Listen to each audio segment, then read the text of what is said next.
Hello everyone, and welcome back to our channel. If you've ever wanted to learn Chinese, you've probably heard the word pinyin thrown around. But what exactly is it? Well, today we're going to break it down in a super simple way. Think of pinyin as the secret code that unlocks the pronunciation of every single Chinese character. It's like having a pronunciation guide built right into the language. It makes learning to speak Chinese so much easier, especially for beginners. So, how does this system work? It's pretty straightforward, actually. Every pinyin syllable is made up of three parts. First, we have the initial. This is the starting sound of the syllable, usually a consonant. Think of the B in ball or the M in mom. It's that first sound you make. Pretty simple, right? Next up is the final. This is the part of the sound that follows the initial. It's typically a vowel or a combination of vowels. For instance, in the word chat, the at part would be like the final. In Chinese, you might have finals like a, o, a, or even combinations like a, u, and ang. These give the syllable its main vowel sound. And finally, the third and the most crucial part, the tone. This is where Chinese gets really interesting. The tone is the pitch pattern of your voice when you say the syllable. It's like the melody of the word.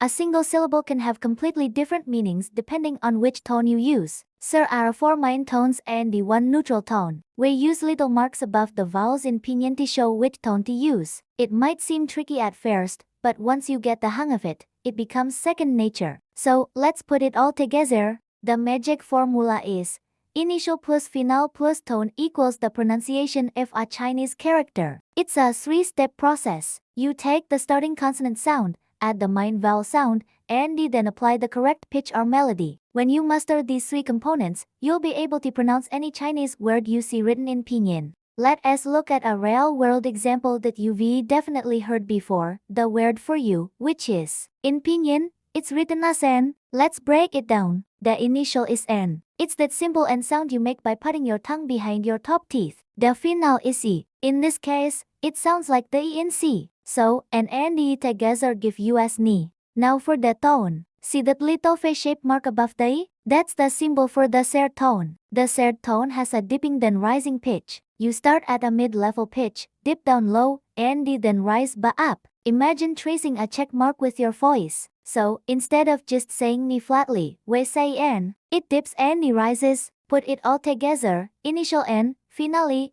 and the third tone. N, that's how you say you in Chinese. Let's try another super common one, the word for good, which is, in pinyin, it's how. Let's dissect this one too. The initial is ha. This is a light, airy ha sound from the back of your throat, like the ha in hello. The final is eo. This is a combination of two vowels, a and o. You start with an open a sound and glide smoothly into an o sound. Aho, eo. Now, let's look at the tone mark. Again, we have that face shape above the a, which means it's the third tone. So, we apply that same dipping and rising pitch to the eo sound. It becomes o. Let's combine everything. Initial ha, final eo, and the third tone. How? And guess what? When you put those two words together, and how, you get one of the most famous phrases in the world, and how? Hello. Now you not only know how to say it, but you also understand the building blocks behind it. That's the power of pinyin. It demystifies Chinese pronunciation and it gives you a clear path to follow. So, to recap, pinyin is your pronunciation guide for Chinese. Every syllable has an initial, a final, and a tone. By learning to recognize and combine these three parts, you can confidently pronounce any character. It's a systematic and logical approach that makes learning to speak much more manageable. I hope this breakdown was helpful and made pinyin a little less intimidating. It's the foundation of spoken Mandarin, and mastering it will truly accelerate your learning journey. If you enjoyed this video and want to learn more, make sure to hit that like button and subscribe to our channel for more Chinese learning tips. Thanks for watching, and I'll see you in the next video.